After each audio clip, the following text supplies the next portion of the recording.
Good day, everyone. Welcome to today's webinar on MongoDB Operations Simplified. Navigate the complexity of managing your database with Charmed MongoDB.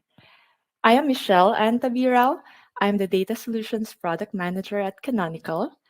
And in the latter part of our webinar today, I will be calling in my guest, Mia Altieri, our software engineer at Canonical, so we can have some exciting discussions about database practices, innovative technologies, and some cool demos. So I'm really looking forward to meet her in the middle of this webinar.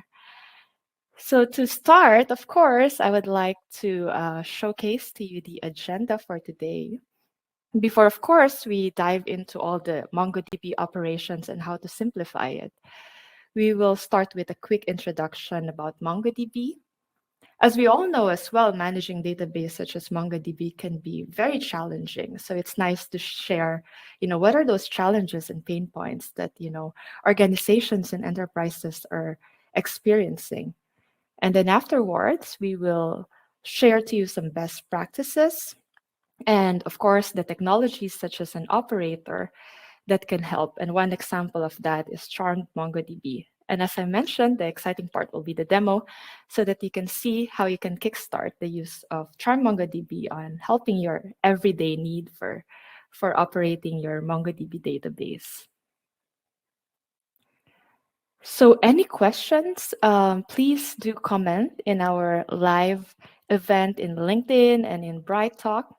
And of course, you should get in touch with us, Canonical experts, by, of course, scanning the QR code that is in the screen. We would love to hear what are your needs and would listen to your, MongoDB use cases. So let's start. I think it's really nice to start it with a quick introduction of what MongoDB is. I think one of the things that I'm most amazed on MongoDB is, of course, it's really very popular according to the database engine ranking, which is an organization that collects and presents information about database management systems and ranks them according to popularity and usage. MongoDB is currently the fifth most popular database management system and the highest placed of non-relational database, or what we call NoSQL category. MongoDB was first released in 2009, currently developed and maintained by MongoDB Inc. And of course, the MongoDB started and was initiated to address some of the challenges associated with traditional relational database and tries to deal with how to scale largely in production environment dynamically, and I will share more information about that. So the primary database is the document database, which is MongoDB stores data in bson format, which is like kind of like JSON like document. And documents can have different fields, and each document has collections independent to others, allowing those schemaless data model that I've mentioned a while ago. So it's because of that capability, it makes it easier to scale and maintain its high availability, even though you operate in large volumes of data. Other than that, as I've mentioned a while ago, it has evolved to multiple database models such as spatial DBMS, time series, a search engine, and vector database. For the spatial DBMS, MongoDB has this capability because of how it's structured. It's a document database, which is good one for GIS data and good for indexing, querying, and aggregations of information in that regard.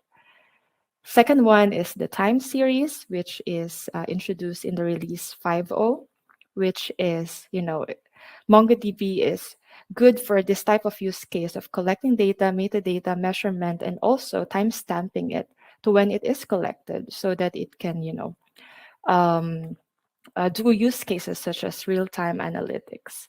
Lastly is search engine and vector database. This includes the Lucene index integrated with MongoDB. However, some of these features are only available in certain enterprise offerings. So yes, that's the database model. Well, the enterprise use cases are, for example, web and mobile application. due to the fact that it scales horizontally and it can support high traffic sites and applications. IoT and analytics, as I mentioned a while ago, and how it's structured is it's easy to store, query, analyze, and gather information from different sensors and data points. On the financial service side, one of the very famous use cases payments because of how secure and scalable the solution is, especially for highly sensitive industries such as the financial sector. For content management and product catalog, you can actually store and manage customer data, and due to its flexible schema, it allows easy customization to adopt different business needs. And last but not the least, it can also be used in different AI/ML use cases, mainly because of the two other secondary data models that I've mentioned a while ago, which is the search engine and vector database. But aside from that, MongoDB is really made to process and query data fast, which is really needed for AI and ML use case, but also it can have some integrations with different BI tools as well. So that's the use cases that we have for MongoDB. With that said, we know that MongoDB is one of the most popular choices for enterprise use, but of course, this also introduces a lot of enterprise challenges, especially on managing MongoDB in different environment, whether it's in development environment or production environment. Because the intricacies of MongoDB and other operations that it has can sometimes be overwhelming, especially if your database needs to scale. And that's one of the problems, of course. But let's deep dive into some of these problems that we have had identified. So I have listed here 7 challenges that, managing database can be a bit daunting in some ways or form. And latter part, I will be discussing the best practices together with Mia. So let's start with the first challenge, which is the data breach. Of course, it's important to note that data breach is like really a very unfortunate event, and organizations should continuously work to prevent these incidents to happen. Data breach can be caused by, for example, cyber crimes, unauthorized access to your database, malicious software that has an access to your application. And it's really a big threat. The second one is data corruption. And, you know, the common scenario is when you lose the data because, of course, you don't have a backup. And it's caused by, for example, hardware failure, a human error who's managing it suddenly deleted a specific, database entry, a software bug, a natural disaster, and even the cyber attack, as I mentioned a while ago. And it, of course, directly impacts a lot of organization because you will be no longer be having those data points or information that should represent a value that should help your decision making process, right? So this is really a cause of issues to a lot of enterprises and organization. Another challenge is the database and system failure identification. Usually, like for example, small or resource constrained organizations, they may lack the personnel, the expertise, or even the financial resources to implement more kind of like a robust database monitoring solution. This can, of course, result to a reactive rather than a proactive approach of database management. And without a way to be able to see and monitor what are the failures, such as, for example, your disk space is running out where you deployed your very important data, or your server failed, or there's abnormal database behavior that you cannot even understand why it's happening, can of course lead to delayed responses to your customers who's using an application that uses your database, or even potential data loss. So it's really very important to be able to identify the failures. The fourth one is the database scalability issue. Of course, now we are working with the goal. The gold is the data right now, right? So it's a big mine that you have to really make sure you can scale when it needed more servers to store, to process, to do operations on. So database scalability has been one of the issues that has like enterprise experiences, and it can be cause of multiple things, right? Big data volume, application complexity that suddenly your database cannot handle, a database architecture that you didn't design as much as you wanted it to be scalable of. So these are one of those challenges that enterprise can experience. The fifth one is the upgrades challenges. Imagine if you wanted to upgrade from MongoDB 4 to MongoDB 5. You know that there's a lot of features that the new version can offer, but then you're so afraid to move to one version just because oh, things are working fine here. Why should I upgrade? I mean, I am so afraid to break things. Well, that is true, and a lot of enterprises experience that. Um, and I think it's very important that there are best practices that upgrades or database upgrades should follow to avoid data loss, service disruption, failed rollback procedures, or even new vulnerabilities that can be introduced to your system. The last one is skills gaps, wherein I think we've seen this where yes, you have the amazing technology, but then you don't have the amazing people who can actually use those technologies. And managing database can take time and effort, right? You can have rapid technological advancement and then your people are not well updated, or you will have different complexity of database architecture, DevOps practices, and then you have limited hands-on experience. And even so, you might have a problem to retain those people who are actually were well versed already to the technology you're operating. And this is those challenges that needs to be addressed. And last but not the least, but of course I know there are more, is the database configuration complexity. You know, at the end, setting up a database system can be complex. It involves installations, configurations, tuning it in to a specific requirement that meets your, for example, infrastructure, that meets where you actually needs to deploy them, or even so makes it complex to actually do maintenance and operation once it's in production environment. So database configuration complexity and supporting it is really, really hard as time goes by.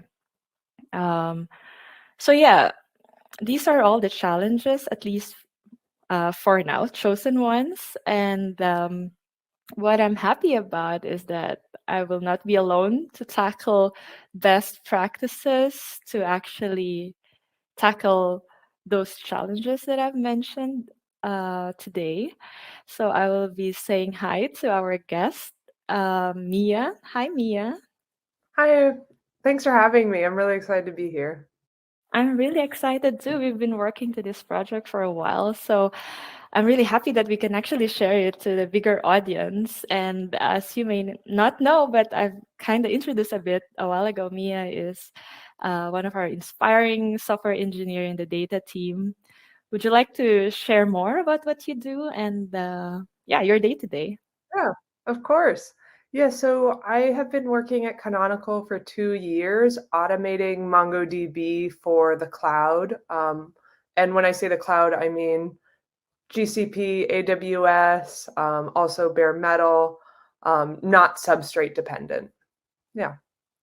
I think that's very interesting and very happy to share to all our audience what you've got. Of course, the latter part, which is the demo for the Charmed MongoDB. But for now, we need to address first all the challenges that, I've shared, at least for two right now, to solve these challenges.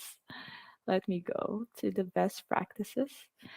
So we have these challenges on the right. So we need to kind of like show some best practices on how to actually address these. And first is data breach, which is very clear that we should have database security. It's like really sad. Like, I mean, I've worked in some organizations where I've experienced data breach or cyber attacks, and it's not the best. Those experience and feelings of being not being able to do the things that you should do instead of fixing things, it can be very, very hard. And that's the reason why I think database security is very important. Now, I mean, Mia, in terms of best practices for databases, specifically, for example, for MongoDB, how can we address these issues?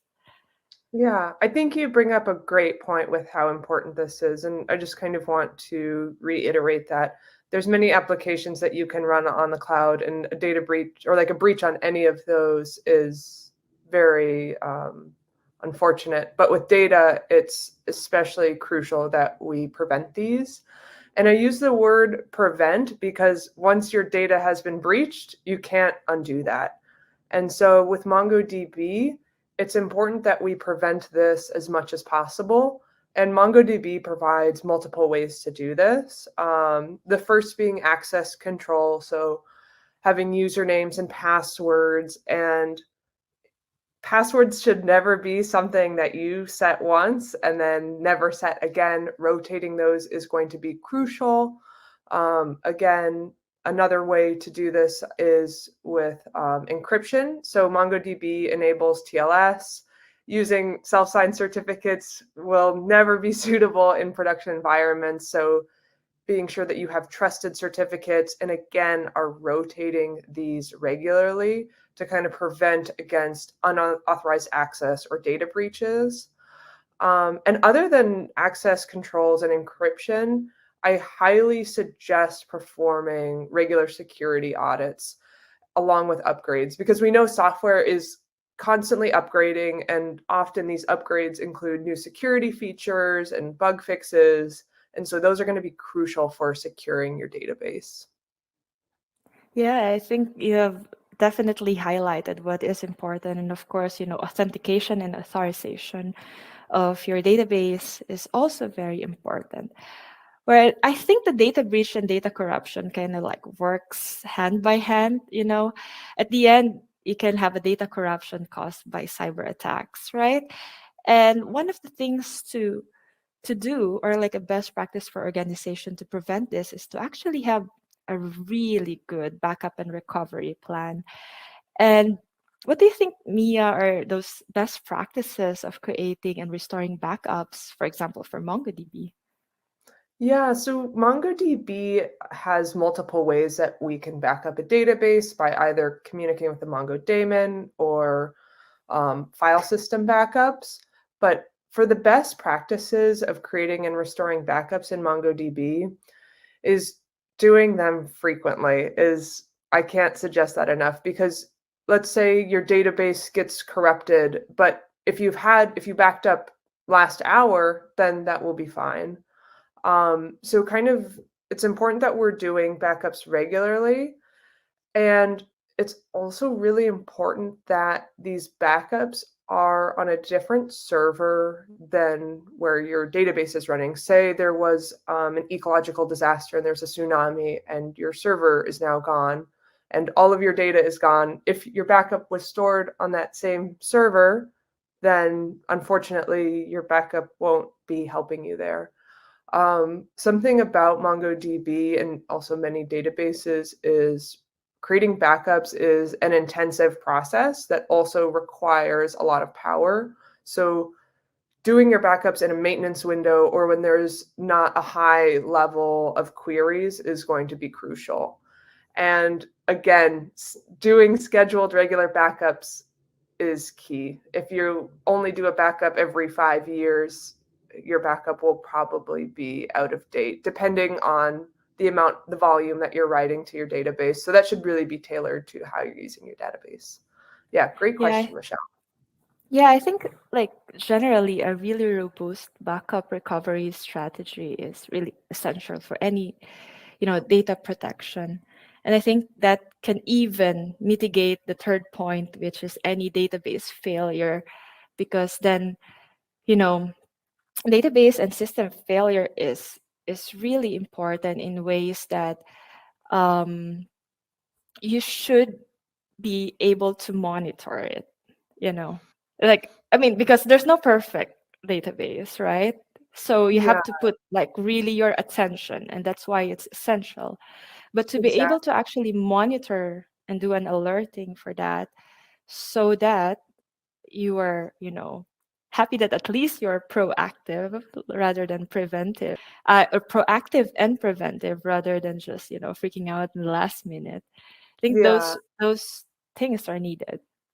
exactly. And I mean, many of the issues that you mentioned before, like, can be solved with preventative measures. And if you aren't monitoring and alerting regularly, then you might not be aware of these issues that would have been preventable in the first place.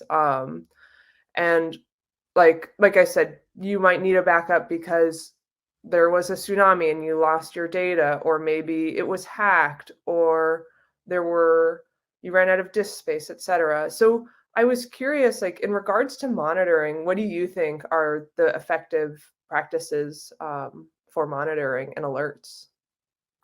I think there are so many tools and techniques, but mostly, like for example, database, it's very important to track the performance of your database itself. How is it performing? Is it like, um, is it good in a way that it can actually process the amount of data or the non-functional requirements that you have set for it to process?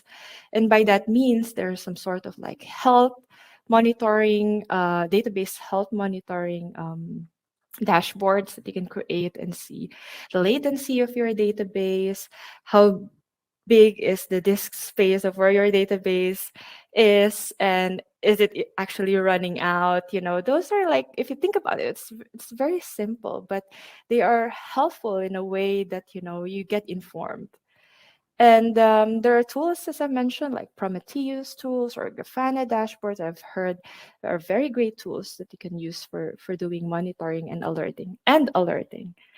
So you have to set some sort of parameters that makes the operations of your database works properly, or else you should receive an alert if it's not working as it should.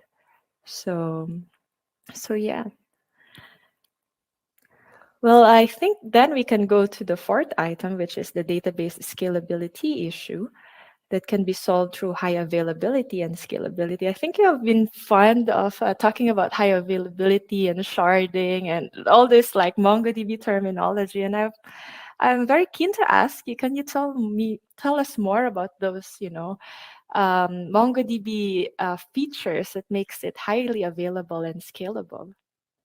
Definitely. Yeah, I this is something I'm very passionate about.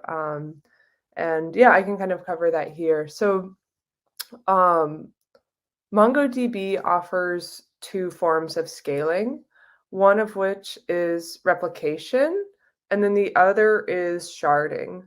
So replication is essentially copies of the data, and or like the data that you have on that server. And this is very key for preventing data loss because, as Michelle has explained, that's one of the worst things that can happen in your database. And so, what replication does is typically you have 3, 4 replicas and one primary replica that will receive reads and writes. And let's say that that primary is hosted on a server that has a maintenance period, then since we have secondaries, when that primary goes down, we don't lose data. One of those secondaries will become the primary, and you don't have to have any maintenance window for your database, and you can still serve reads and writes. Um, and there's a lot of best practices for replication. I won't get into all of them now, but for example, having them on different servers, making sure they're well allocated, reducing bottlenecks, etc. And then the next for scalability is sharding. So we talked about maintaining high availability with multiple replicas, but you can also have high availability with sharding. So sharding is, instead of having copies of the same data, you actually split your data onto different shards. So if you have 500 entries, maybe you have 200 entries on each shard, so you have 5 shards. And this is kind of important because if you consider some giant databases, probably all of the data that's stored on there can't all be stored on a single server. Or if it is, then you might have multiple queries going to that server. Everyone's trying to go to that server, and you're going to have bottlenecks, and that's going to just totally decrease your performance. So by splitting up your data onto different servers in this way, we can kind of increase performance. And of course, I'm going to suggest that every shard is a replica set, because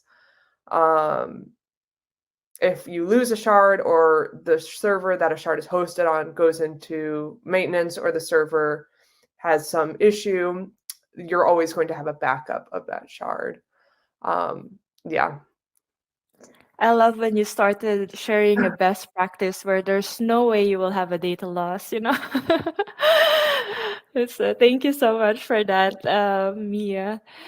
And I think when we talk about data loss and, like, maintaining high availability and scalability, sometimes if we think that it's actually running well now in that current version, why move, right? And we've seen this as we talk with enterprises that, like, why are you stuck in um, a very lower version of your software? It turns out that they have this, challenges on upgrading in the past, and they're quite, like, hesitant, because then, as I mentioned a while ago, you might have, like, you cannot roll back, or you might introduce new vulnerabilities and all. So I'm just wondering, what do you think are some sort of, like, best practices before you actually even do a database upgrade? Yeah. So, I mean, like we talked earlier, upgrades are key for security, because when people have an upgrade, usually it's better performance or security. So, I just cannot stress enough how important it is to upgrade your database. And it makes me sad when I see people running very old versions of their database. But for best practices of upgrades, I think having a upgrade plan that has been well tested is key, because without that, you can have data corruption, and then you've lost your data. So it's important that you know how you're going to do an upgrade, that it's been tested, and it's key that you have a backup already done. Because if your upgrade fails, but you have a recent backup, then that's unfortunate, but at least you still have that data. And then knowing what is in that upgrade, don't just haphazardly upgrade to the new thing, but look carefully, and also have a rollback procedure, because you could upgrade to a new software and maybe they did a recent security audit and this new upgrade isn't actually as secure as the previous one. So if you're not able to roll back to that previous version, that's going to cause you some issues down the road. And this all requires a lot of knowledge. Like I said, testing, performing backups, communication, etc. And this kind of brings us to our next point, which is our skill gaps. Managing databases takes time and effort. There's a reason that companies hire database admins. And there's a lot of knowledge that comes with this role, and it's never just a set amount of knowledge, because technology is always advancing. Database systems are complex.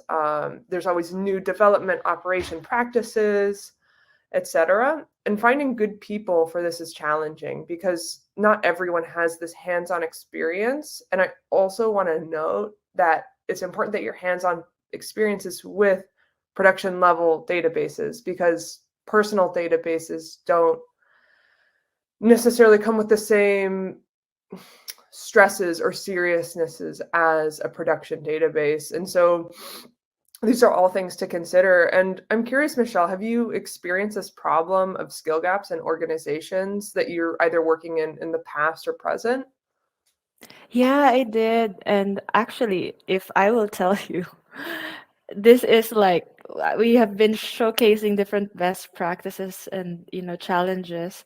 It looks like all technological, and then we go to point number 6, which is actually the people and the hardest one, right? Because, like, okay, if you don't have a proper education or proper way to be able to become an expert by being trained, it will just really be very hard for organizations or enterprise to find those people who can do the things that you have pointed out, right?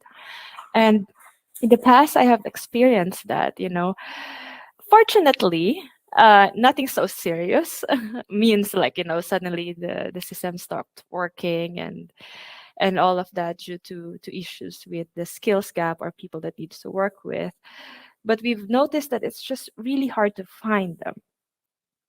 There will be few and really hard to find those people who can actually do the things. So in terms of like, in terms of database and managing the database, it's really very important for organizations to invest on the education of the people, for training, to be able to um, give those proper support and mentoring to people that is built in house. But other way is actually the one that I've mentioned here is the outsourcing. If organizations are more comfortable to outsource specific needs, such as operating your database, just because you wanted to offload this internally, rather you wanted to have someone externally to do that, you can also do that. And it's also proven to be really effective. Um, so yeah, so I think a skills gap um, seem to be the only one that is not technology aligned, but it's really the toughest to solve. Yeah. Yeah. Well, I mean, the next point is actually about automation. Not necessarily that you don't need the people to work on things, but it makes it easier for people to actually use a technology that can help you, which is some sort of of automation that will solve the seventh problem, which is the complexity of how you configure a database. Well, I think you still need experts and people who has work on it, but automating things can make things easier and faster, and you can focus on other things. Maybe make an application out of usage of MongoDB and all. But in terms of the addressing this challenge and having a solution called automation, can you actually share your views on this? Because you've been working on this, automating the complexity of database management. Yeah, of course. And I mean, bringing it back to the skills gap, and having qualified engineers, any software developer is going to want to automate something that they know how to do, because if you can get it right once and you can repeat that, um, that's just key to saving you time and also the company time. So I really think it's key to automate just generally because we save time. But in database management, I think this is especially important because if you have a proven solution for, I don't know, TLS or backups, then you kind of mitigate risks down the line.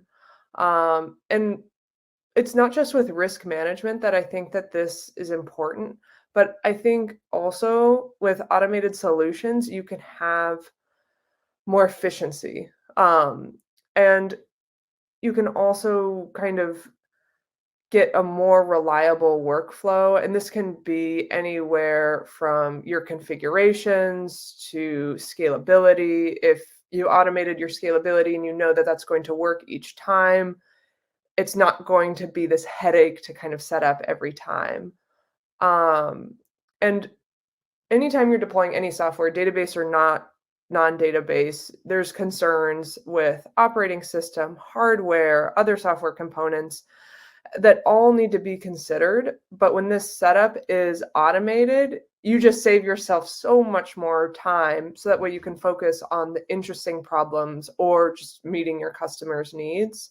And having that fast deployment, provisioning, and resource optimization just is key, in my opinion. Um, yeah. I think what interests then our audience today is like, we've been sharing all these challenges and best practices. It's highly theoretical in some ways or form. But if you think about engineered solution to actually do the automations, what are those technologies that can help you, right? Like, um, and if we've been talking about operators, um, in at least in the agenda, but I really do believe that operators are those type of technologies and innovations that can actually really simplify the database management in ways or form that it's an innovation that can help address those challenges as we've mentioned a while ago. So yeah, it's I'm excited to discuss about this, especially with you, Mia, because you've been working on MongoDB operator for a while now. So just really looking forward to think about your experience with operator.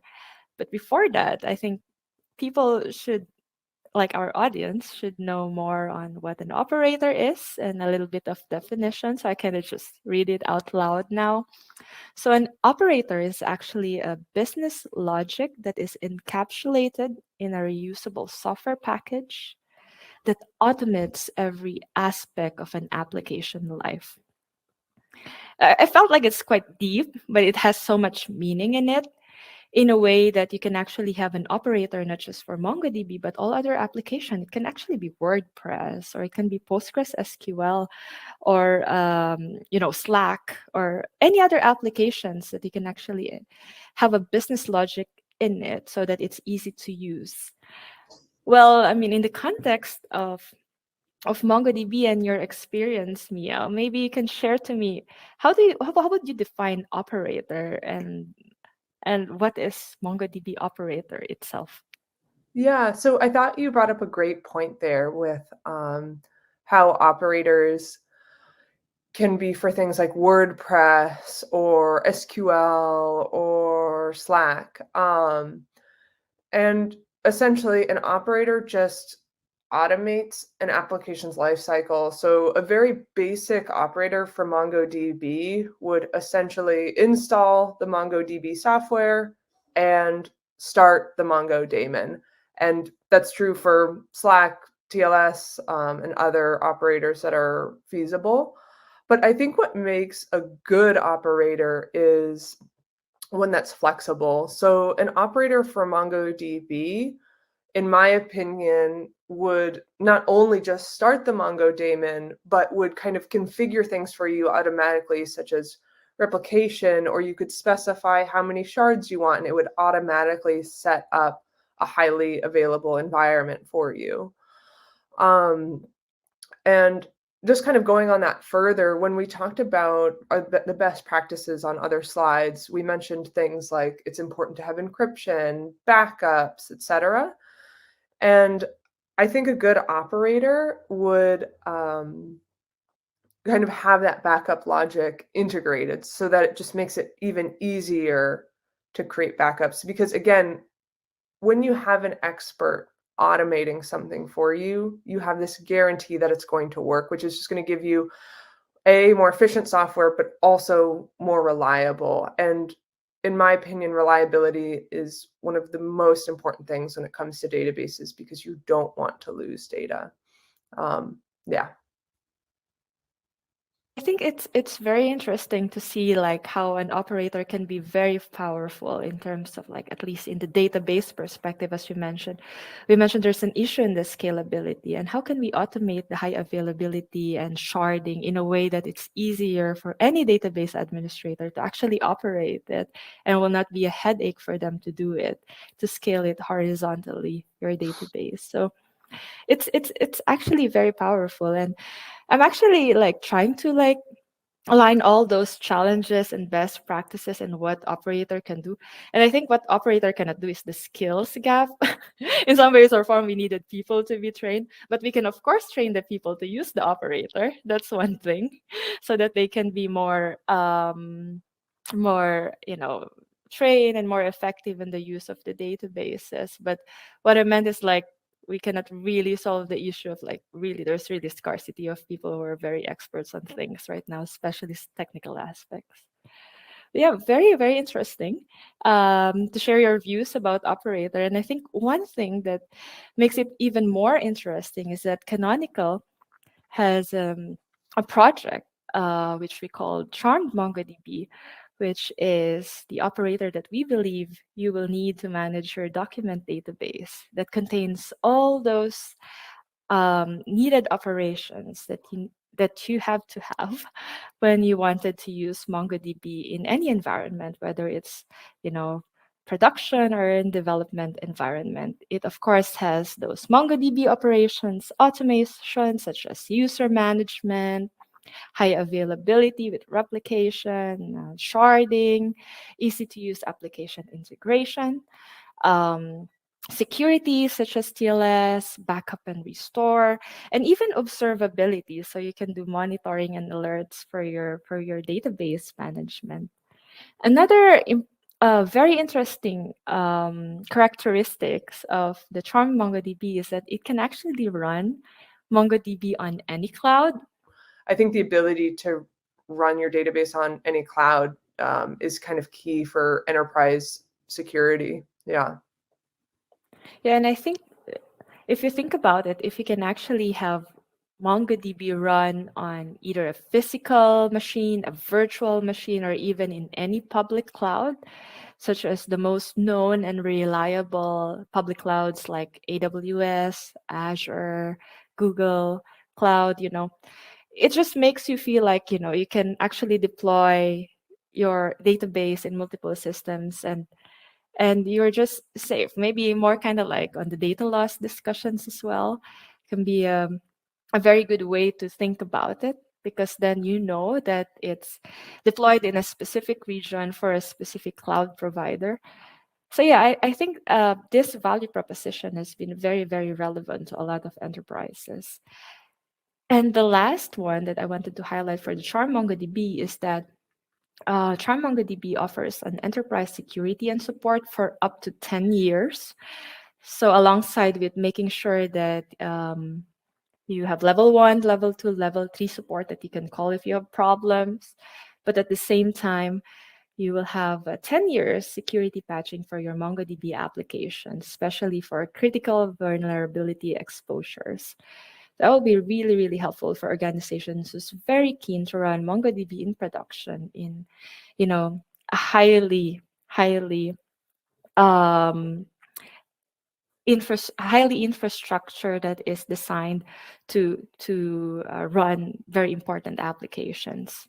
So yeah, and we are actually very glad to share that a month ago we have released a beta for Charm MongoDB, and the beta program is actually open for any users for our pre-release versions.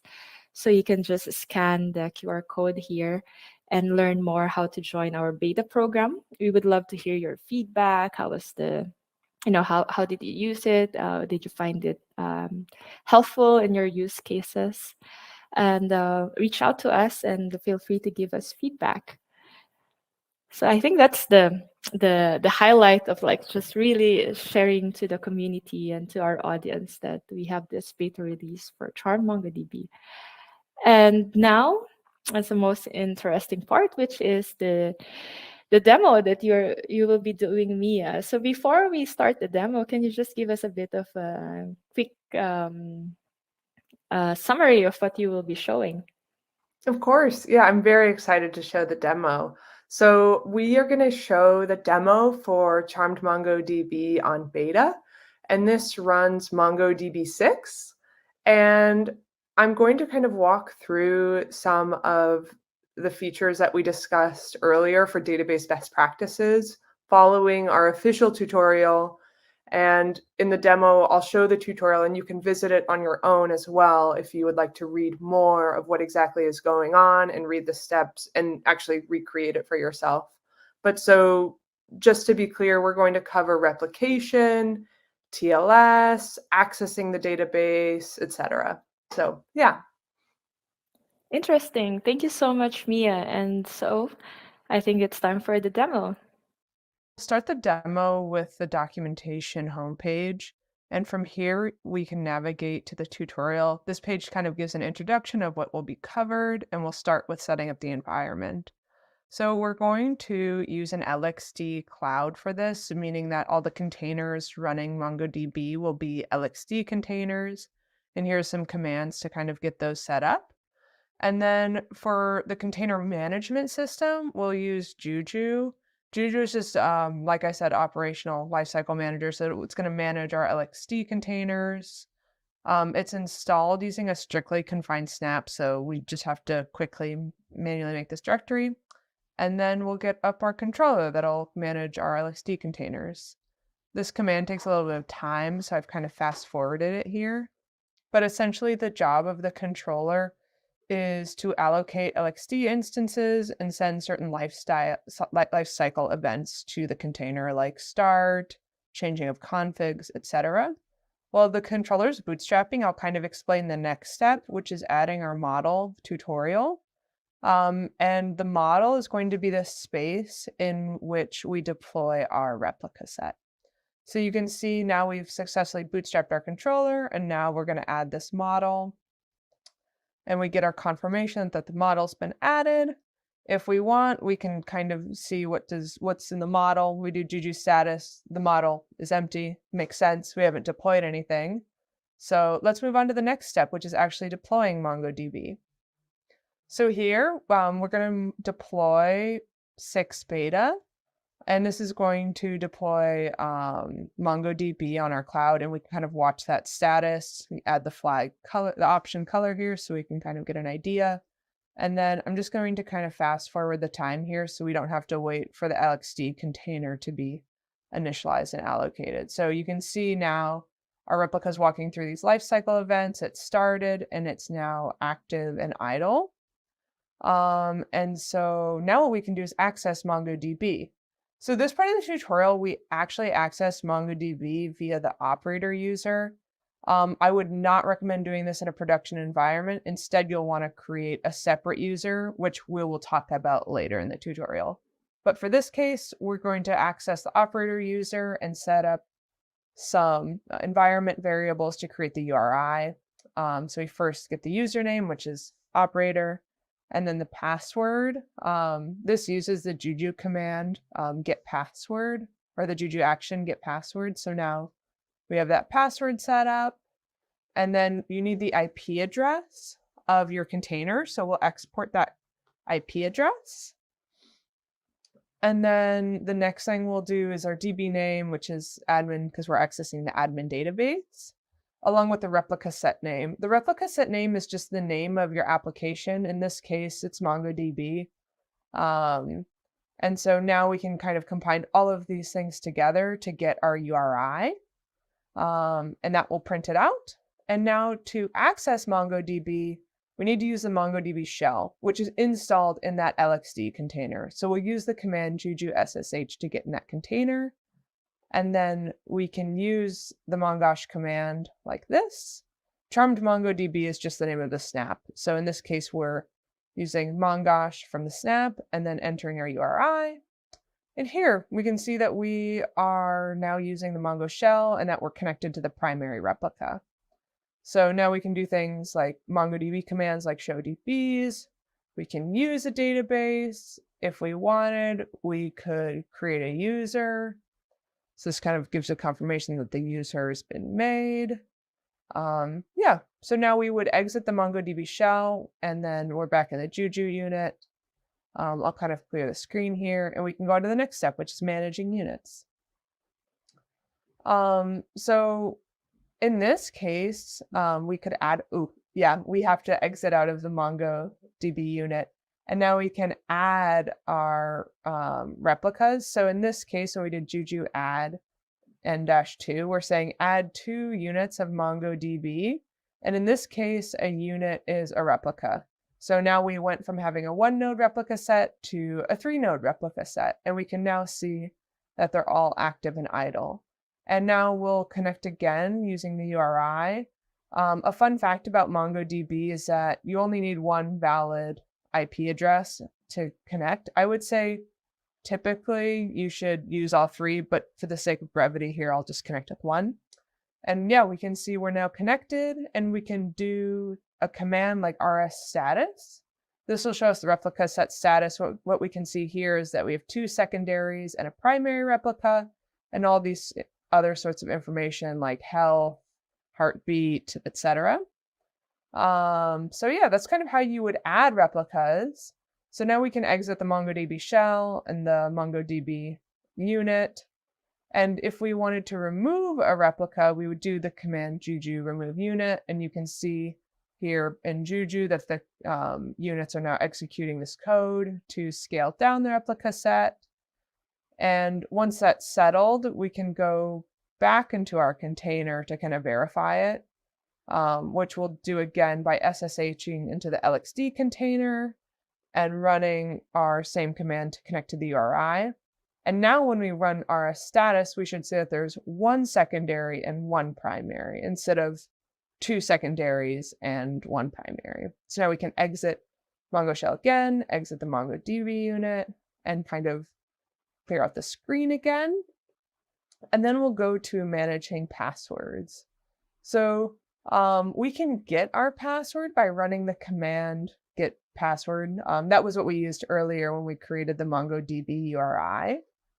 So you can see here that this will get the password. But if we wanted to, we could also rotate the password to a random password using set password. And you can see here that this now changed the password. And if you do this, it's important that you change your URI because now your password's changed, of course.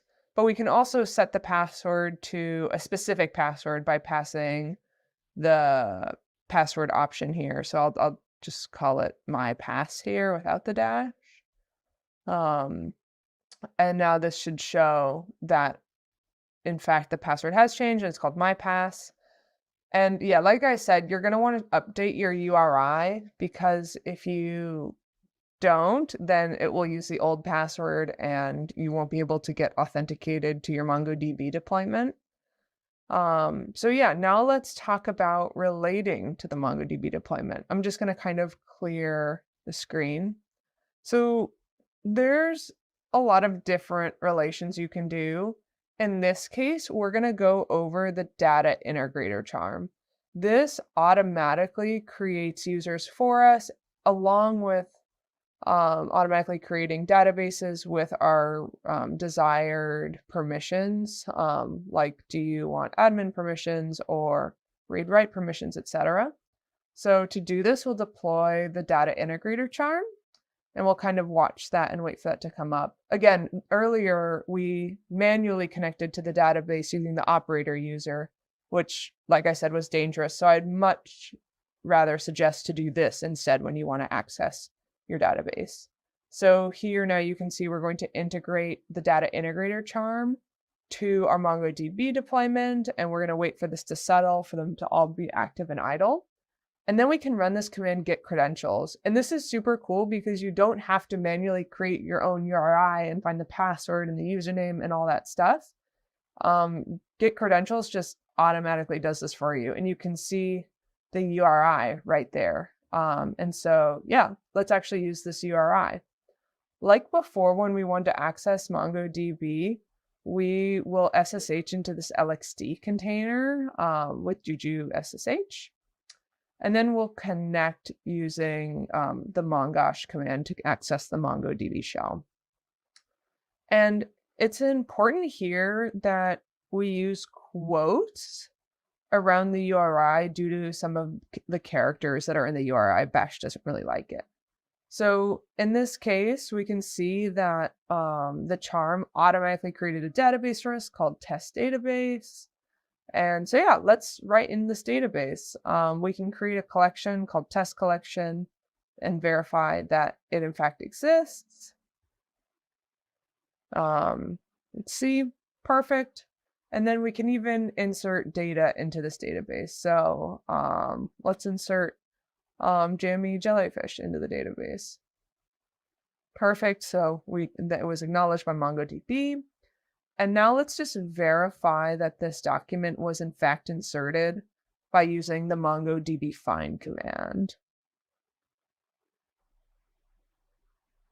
perfect. So now we can see that jammy jellyfish is in fact in there. So let's exit the MongoDB shell and exit the LXD container. And now let's remove the user. So MongoDB or Charm MongoDB automatically does this for us. So there's no need for you to actually remove the user. And as it stands now, it isn't going to delete your database that you created or your data unless you configure one of the options to do that. And we can see here when we tried to reconnect to the database that our auth failed. And that's because, well, the user no longer exists. We deleted it. So yeah, we can exit the unit. And if we wanted to access that database again, we could reintegrate the charm. And what this does is it actually just rotates the password. So this is the suggested way to rotate a password for an external user.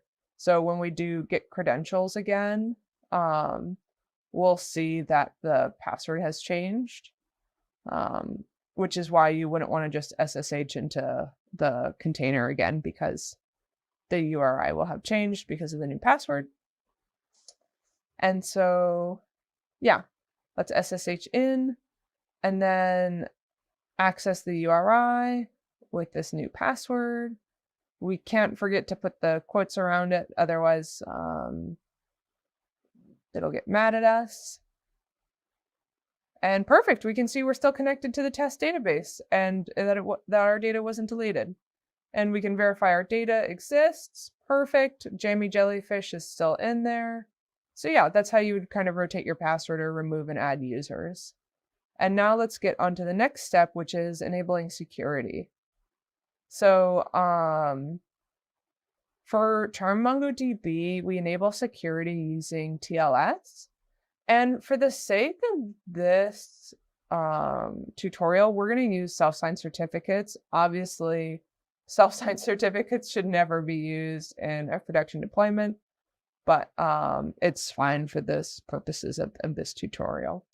So we can now see that the model has settled, everything is active, and when we integrate MongoDB with a self-signed certificate charmed, Charmed MongoDB will automatically start running with these certificates and TLS enabled. So we'll kind of wait for that to settle. It takes a little bit of time because when we restart MongoDB with the commands for TLS, the Mongo daemon has to be restarted on all units. So what you're seeing now is MongoDB restarting with TLS. It's all active and idle. So like before, we're going to generate our URI. If you recall earlier, we changed the password. So let's just update our password and regenerate our URI. And now we can go back here and generate our URI. I mean, I guess we could have used the other one there, but this is fine. And so yeah, now we'll export our URI and print it as well. Perfect. And now we can SSH into the MongoDB container. So from here to access MongoDB, we need access to our certificates, which are going to be stored here. So if you want to just see those, you can just ls. And then to connect, we're going to need to use sudo with the charmed mongo sh command. And the reason is that these certificate files are in a place that requires root access. So using the URI will also connect with these specific TLS flags. Oh, sorry, I've made a mistake. I forgot to include the mongo sh command. So yeah, let me just paste that back in. Great, so now we're connected to the replica set here with TLS. We can do a command like show dbs, whatever. And now we exit. And to disable TS, it's just as simple as removing that relation we initially made. Oh, I need to exit out of the MongoDB unit. Okay. Oh, sorry. I need to remove the relation for MongoDB, not MongoDB Kates, because that isn't the name of this deployment. My apologies for the mistype in the tutorial. So yeah, now we can see that MongoDB is going to be restarting without the certificates and without TLS enabled. So you can kind of see that's executing there with a message saying disabling TLS. And the other term is now restarting with the message disabling TLS. Again, it takes some time because we're restarting the Mongo daemon to be running without the TLS flags. And perfect. It's still executing, but now it's done. And yeah, that's it. The next step of our tutorial would be environment cleanup. So we just have to clear out this screen here and here.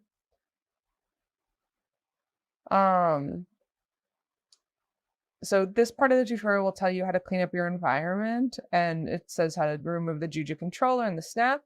But before we do that, I just want to talk about our how-to. We covered already managing units, enabling encryption, connecting to the DB with other applications, but there's other tutorials like configuring S3, which would be used for backups. So there's an S3 integrator charm where you can configure things like path, region, bucket, and then connect to the charm. And from there, once they're integrated, you can create backups, list backups, even restore a backup. Or if you wanted, you could perform a cluster migration where you've already have deployed a MongoDB replica set and you've created a backup and then restoring to a different instance of MongoDB with that backup. And then you can also view metrics. There's two ways to do that: by querying the metric endpoint, which I'll kind of show quickly. This is just done by curling the IP address. So let's just copy that here. And so we'll curl one of the IP addresses for the units with the port for metrics. And we can see all sorts of different metrics here. But I would suggest viewing the metrics with Grafana. I'm not going to demonstrate that here, but you can read about it in the how-to. So you can integrate the charm with Prometheus, Grafana, Loki, Pause, which will let you actually view your metrics in a meaningful way. And then the rest of the documentation talks about users, requirements, libraries. And so yeah, now let's finally do this last step of removing charm MongoDB. So our first step is going to be to destroy the model. Keep in mind, you're going to lose any data that's on the database. So it's probably best to make a backup here and to not destroy with using force, because that is going to guarantee that all of your data is going to go away in a messy way with no guarantees. So now we're waiting for that to tear down. We can see that in the notes in the top corner of the terminal. Now it's tearing down the cloud environment. And in the bottom, you can see it's now deleted all the machines and the model's destroyed. The next step will be to destroy our controller. It's going to kind of confirm with us that we actually do want to destroy our controller, which we do. And now we'll kind of wait for that. The next step will be to remove the Juju snap, and we'll remove that using the purge option. And yeah, you can see that there. And so yeah, the next things that we could look at are here. We have other charms to have our high availability best practices. And here is places that you could report or give us feedback or contribute. But now I'll show how to use MongoDB on K8s. So this kind of links us to the GitHub. If you wanted to see similar documentation for what you just saw here, you would click there. And on Charm Hub here, we can see all of the relevant documentation for charmed MongoDB K8s, which it kind of walks you through similarly: introduction, how-to, tutorial, explanations, and reference. And again, here you can see 6 Edge, 6 Beta, 5 Edge, etc. So yeah, thank you very much. Hello, we're back again. Thank you so much, Mia, for that amazing demo. I think generally what we wanted the audience to like get from this is to actually really try it on, the charm MongoDB, and you've done an amazing job to actually showcase a lot of the the solutions to the challenges that we've kind of defined a while ago. So thank you for that. Of course, yeah. I hope everyone enjoyed the demo. And again, like it shows on the demo, you can access all of that documentation just on Charm Hub. Exactly. So it's, I think, a good opportunity for us to introduce the community, right? You're like the Charm Hub is actually um, generally the marketplace where you can see all the operators that Canonical has done. It's like a project, and also the community aside from the Canonical. And all our tutorials are there. So yeah, feel free to visit charmhub.io.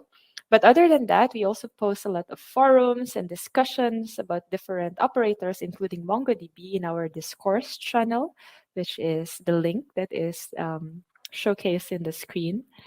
And lastly, if you really have a lot of questions in MongoDB operator that we just showcased, get in touch with the team who has actually built it. You can have a chat with us on the Data Team Matrix channel, and you can meet us there. And I have added the QR code so you can find us quickly.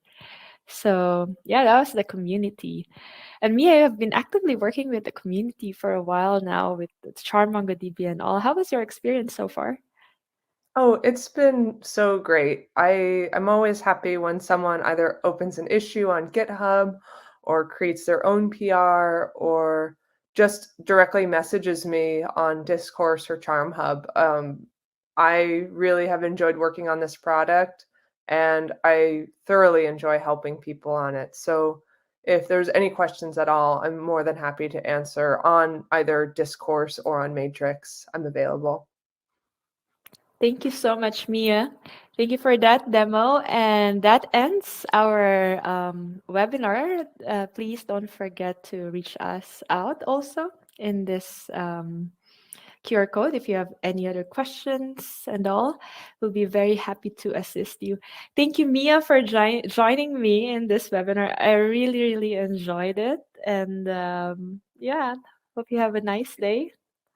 Thank you so much, Michelle. This was amazing, and I was really happy to show everyone. And thank you, everyone, for joining.